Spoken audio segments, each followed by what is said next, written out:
Kody has said a lot of outrageous things on Sister Wives. I mean, I have a closet full of shirts from Janelle Says with some of his most memorable verbal diarrhea. Go check out janellesays.com and pick yourself up a Teflon Queen t-shirt. Quick side tangent, I do love that one of the Sister Wives has figured out the selling merch game. I love that Janelle is profiting off of Kody's assholeisms. I love that for Kody. I also love that there's a way to monetarily support at least one of the wives that's not joining an MLM downline. I do hope that Mary and Christine jump on a similar business venture like Janelle. So we know Kody stays saying shocking statements on the show, and then he will get all boo her if his kids or wives say less than glowing things about him publicly. Very hypocritical. But I have never heard a more horrid, outrageous statement come out of Kody's mouth than what popped out during the 4 minutes of fresh footage in episode 17. We have a lot to talk about. Let's get into today's video.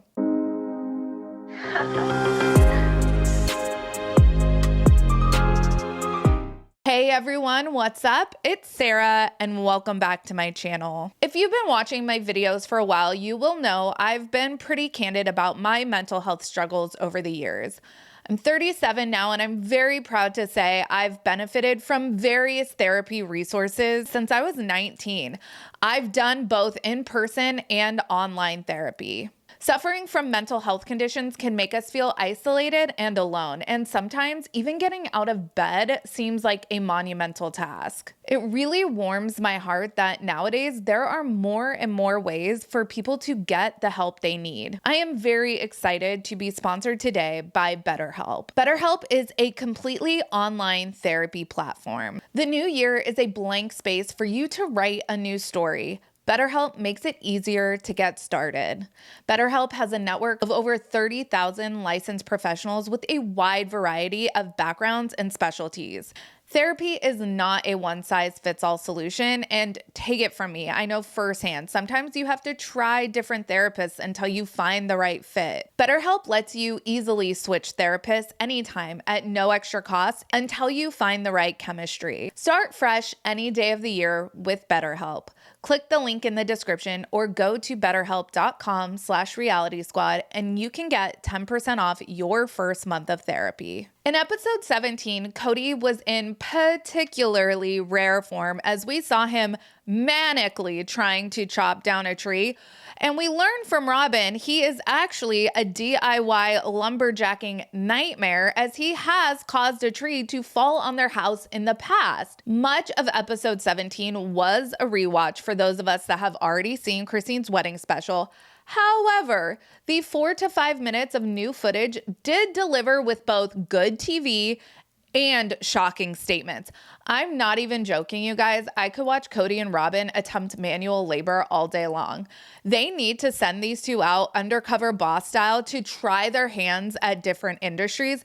I would love to see Kody work a shift at a Jersey Mike's. It would be pure chaos. In addition to the lumberjacking, we got some new couch interviews, and they have Kody address the relationship he doesn't have with his children.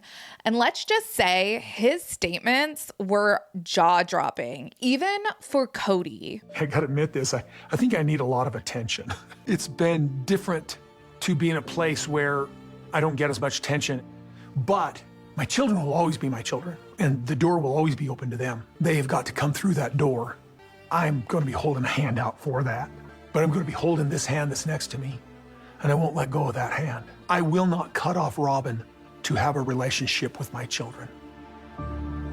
So Kody admitting that he thinks he needs a lot of attention is probably the most self-aware thing he has ever uttered on this show, and honestly, can relate. I too require a lot of attention. So with that being said, make sure you like this video and subscribe to my channel. But that's where Kody's relatability ends with me because I cannot fathom in any scenario on any planet where I would utter the phrase, I will not cut off insert person's name here in order to have a relationship with my children. Sir, you are unwell. Kody says the door will always be open for his children. They just have to come through that door, and there he will be with one arm reached out towards them and the other gripping tightly to Robyn. I mentioned this in my live stream with James on Monday, but does Robyn have something on Kody?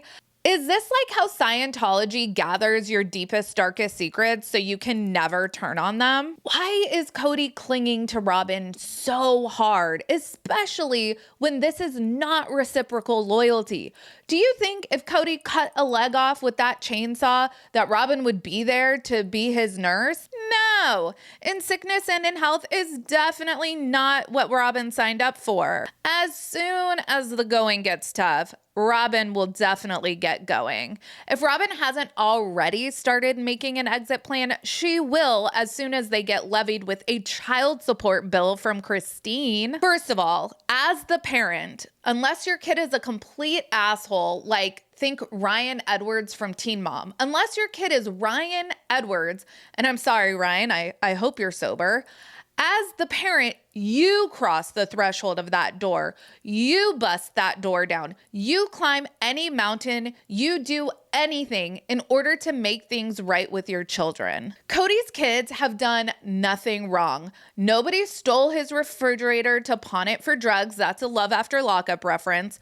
What, pray tell, would Hunter have to apologize for? Kody, you are the one who has all of the work to do to make things right with your kids. The fact that these kids are holding a door open at all is indicative to me of their high moral character, not Kody's.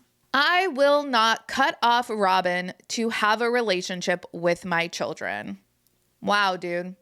Why can't you say to Robyn, I will not cut off my children in order to have a relationship with you? Again, what does Robyn have on you, Kody? Is she the gatekeeper for your fear of poverty? She's the legal wife. She's the one who could literally take half of everything should shit go sideways. Is that the reason for Kody's misplaced loyalty? Or is there something darker that she's preventing from coming to light? And just to be clear, Kody seems to be under this misconception that it's solely Robyn that is the problem.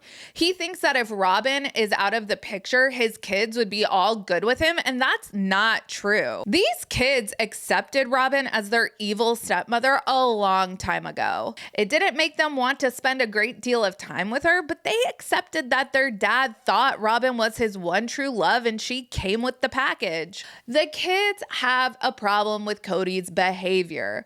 More specifically, they have a problem with his complete abandonment of his family pre-dating COVID.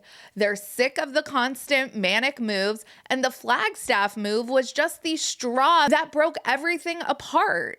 All of this misery inflicted on the original family for zero payoff. The family was isolated, and Kody used the pandemic as a way to abscond from his responsibility to 3 other households. Kody did that, not Robyn. My heart aches for these kids who could watch this back at any time and hear their father utter those words. I will not cut off Robyn to have a relationship with my children. Seriously, if someone has any kind of rapport with Mykelti, they should tell her to skip this episode because this is seriously fucked up.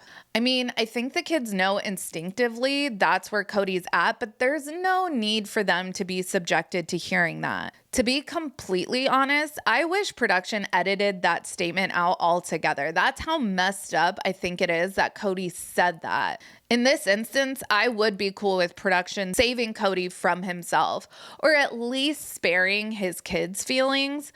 Episode 17 was really the end of Life as We Know It with the Browns. It's what we already knew was filmed prior to Garrison's passing. Now going forward, it's going to get a lot heavier as we witness what the family's dynamic devolved even further into leading up to Garrison's death.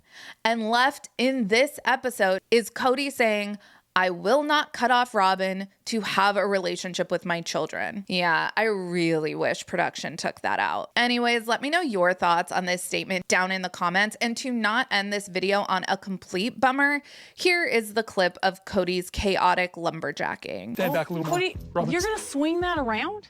Yeah, just one side of it. Isn't that gonna hit you? Listen, I've done crazy all my life. It's been crazy, but it's always worked. He's cut down a lot of trees around the house, and most of them have gone pretty well. There was just one time where he actually dropped a tree on the house. It was pretty scary, and we had some roof damage.